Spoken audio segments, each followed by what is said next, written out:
Hey everybody, it's Jason Blaha here. Now that my two obligatory informative videos are done for the day, it's time to talk about current events in the online fitness community. And I've had numerous people link this video to me, ask me to cover it, and it's by Rubish discussing the state of gear use in powerlifting. So let me go ahead and put on my +5 out of weaponsmithing.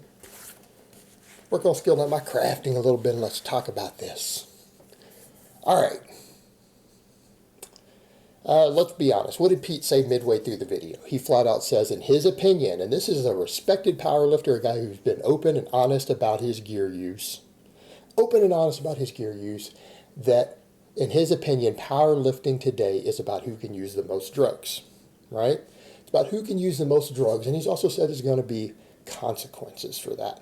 That it's going the direction of bodybuilding, that we're going to start seeing powerlifters dying like Dallas McCarver and all these other guys. All these bodybuilders are going to be dead in a short period of time anyways. Most of these pro bodybuilders who are pros right now, a lot of them that are heroes to all these people, they're going to be dropping like flies in the next decade or two. These are not guys who are going to be around in their 60s, right? They're going to be dead. They're not going to be like Arnold and still be alive and kicking. We're seeing a lot of that with powerlifting. And I mean, let's go over to the point. How many people out there saying things like, oh man, we've got all these top powerlifters looking like bodybuilders now, looking like pro bodybuilders. You see guys saying that? What do you think makes a bodybuilder look like a bodybuilder? It's not the way they train. Like, we already know, if you look at the way most top bodybuilders train, if they trained that same way without drugs, most of them would barely look like they lift. They would look like a guy who's been in the gym less than a year. In fact, look at all these pro bodybuilders who train people. Like you guys saw that one that Brad Rowe did. Look at the people that Brad Rowe is training in his day in a life video. Some of these guys he's been training for years. Do any of them look like they lift? And he has them training like silly-ass bodybuilders. They're all tiny because the way bodybuilders train is largely irrelevant. They just go around and goof off in the gym. They can call it intensity, but they goof off. They play around, and if they didn't use drugs, most of them would look like a guy who's 160 pounds who doesn't lift, even after 5 years of being in the gym. That's what they would look like. All right, drugs make bodybuilders, not the way they train. The way they train is generally moronic. Now, you're seeing big, strong powerlifters who are starting to look like bodybuilders. I mean, Dan Green was one of the earlier ones people were noting. Now you got guys like Larry Wheels. Larry Wheels looks like a bodybuilder. Right? You wouldn't think powerlifter. Why? Because he's using drugs like a bodybuilder. Right? He's using drugs like a bodybuilder. You know, he's talking about health consequences. There's a perfect example right there. Larry Wheels, textbook example of what he's talking about. That's a guy who is going to be dead in 10 to 20 years. Right? Calling it now. Larry Wheels will be dead in less than 20 years. I almost guarantee it. I'll stake my reputation on it. A lot of people say, well, you don't have a reputation. Well, whatever. I've predicted this stuff before. In fact, I might go so far as to say that Larry Wheels won't even be in powerlifting in 10 years from 10 years from now. Larry Wheels will not be powerlifting anymore. I'll put it that way. How's that? And in 20 years, he will be dead. Guaranteed. Guaranteed. Take that to the bank.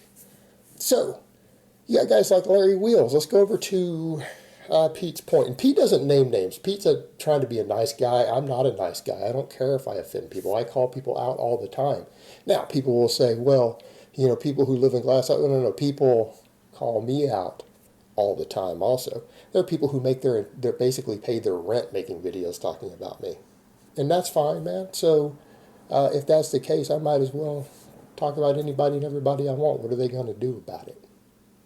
Going to get upset? They going to threaten me? Suing people for defamation in Texas is pretty hard. You might end up paying me. So I might end up getting $1 million from one of these guys. So I don't care. Giving my opinions.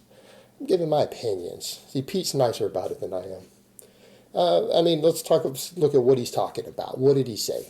Powerlifting today is about who can use the most drugs. Notice he didn't say about who can train the best, who has the best programming combined with the most drugs. He didn't say that because that's not the point. I mean, that's a perfect example.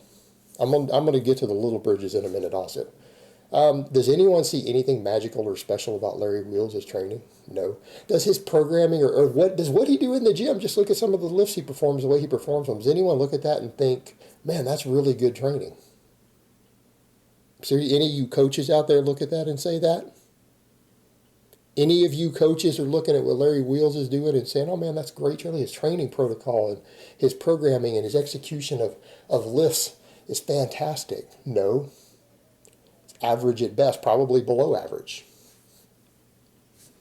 Yet there he is, crushing it, destroying it. The guy's genetically gifted, and he's blasting probably more drugs than he should be. That's why. See, you can, again, this kind of is the same thing I've said about bodybuilding. In the bodybuilding world, guys can use enough drugs to get through bad training. Powerlifting apparently is the same thing. And he's not the first example that I've seen. Not the first example at all.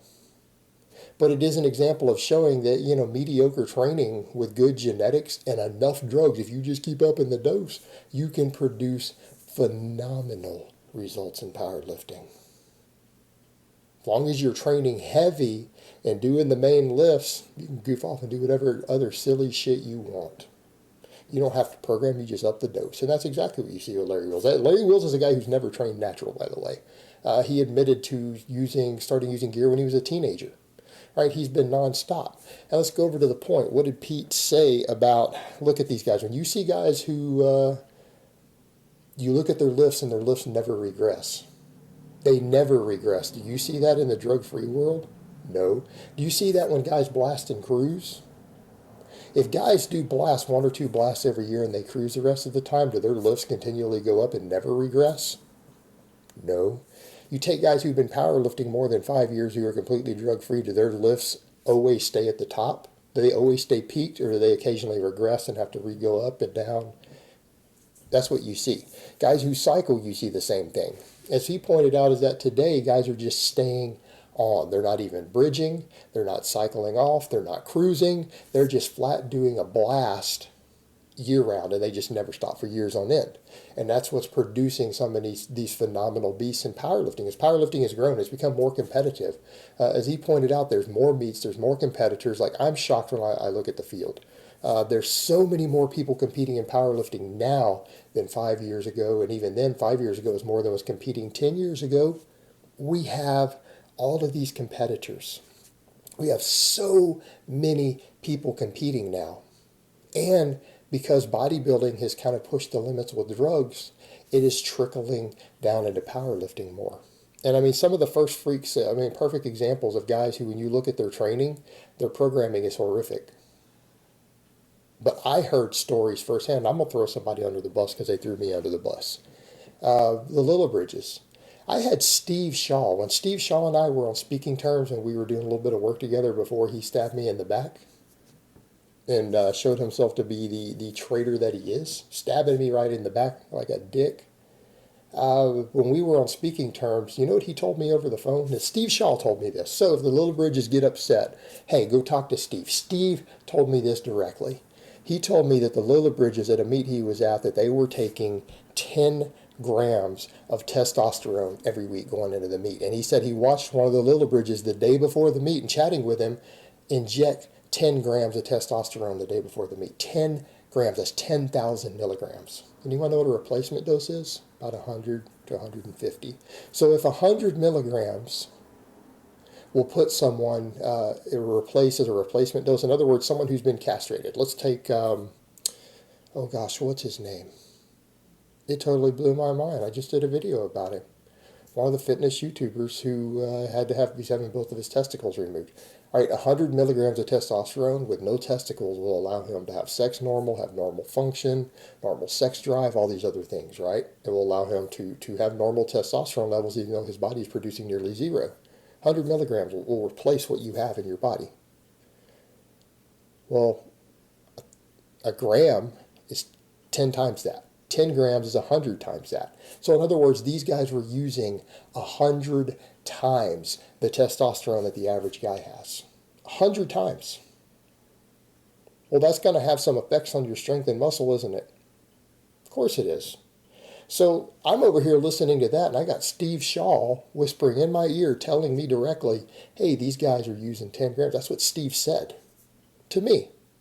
Whether it's true or not, Lillibridges can take that up with Steve. And if they really did do it, then they know that he saw it, and they told him, and then he told me. So, talk to Steve about blabbing your secrets out there to people and then stabbing them in the back. Probably shouldn't do that. But Look at that book that they put out. Look at that bench press manual that they put out and their programming. It was bad. It was not good at all. You couldn't take a drug-free guy. You're not going to get a drug-free guy who's not morbidly obese, eating tons and tons of food to carry an extra 100 pounds of body fat. You're not going to get a drug-free guy to a 405 bench raw with what they had in that book, are you? It was pretty bad. Yet there those guys are crushing it. Years ago, 5-6 years ago, they were crushing it at the world level. Could it be 10 grams of gear a week? Having 100 times the testosterone of a normal man, you think that could be a factor? Because it sure as hell wasn't their programming. It wasn't the training programming. So when I hear Pete saying this, and you look, and all you guys just look at what goes on in powerlifting. Look at some of these guys. Look at Larry Wheels. Look at the way that he looks. Look at the lifts that he's hitting when his training is not that impressive in terms of what he does. He doesn't really seem to know how to program. He seems to just goof off with a lot of the stuff, just throw around heavy weight with bad form, bad technique, shit that's going to hurt you. Stuff doesn't even necessarily carry over that well. It might build some muscle, right? Hitting in ungodly numbers while looking like a bodybuilder year-round. What do you think's going on? Clearly not his training programming. And you guys like Pete saying, yeah, it is. It's all about who can use the most drugs. Go back and look at the little bridges. After the anecdote I got from Steve. And then look at the training programming. And listen to what Pete says, and then come back and tell me that Pete is wrong. I think it's pretty obvious that Pete is right. And Pete is someone who would know. Pete is someone who would know. He is there at the world level. He is hanging with the biggest guys. Now, people are going to say when he says something like that, Pete's being a jealous hater. Do you guys really think Pete Rubish is a jealous hater of anybody? I don't know. I would describe Pete as a pretty successful powerlifter. Very successful powerlifter. Who does know people. You think he's wrong? I don't think he is. I don't think he's being a jealous hater. I think he knows what the hell he's talking about here. I'm going to agree with him. And that's just an observation. Because, I mean, that's what I said before. Before he even said this. Remember I said that about Larry Wheels a while back. And people got mad. They called me a jealous hater. I'm like, he really doesn't know how to train. Yet he's monstrously strong. It looks like a bodybuilder. It's pretty obvious that he's abusing shitloads of drugs. Now, some people will go, well, he did admit what he uses, and it's not really that much. Go over to what Pete said. Pete said, I don't even bother to ask guys what they use anymore because I know they're just going to lie to me. All right, when Pete's saying that the guys will lie to him, who admit that they're wrong, right? When they're talking to other lifters and they're all gear users talking with other gear users. When guys are using so much that even Pete Rubish feels like he's being lied to by guys about their doses, do you guys really think Larry Wheels is being honest with you about what he takes? Or could he be taking 3, 4, 5 times as much as he's claiming? I'm going to lean in that direction, looking at how shitty he trains. I look at his training, and then look at the weight that he can lift and the way that he looks. Tell me this is a guy only using a gram of gear, gram and a half of gear. I don't think so. Or 500 milligrams. Yeah, okay. I don't think so. Not training the way that he trains. And looking how he looks and lifting what he lifts. And even Pete would probably say, hey, maybe he's lying to him too. All right, guys, but that's really all I have to say on that today. I hope it's been informative, and I will talk to you guys next time.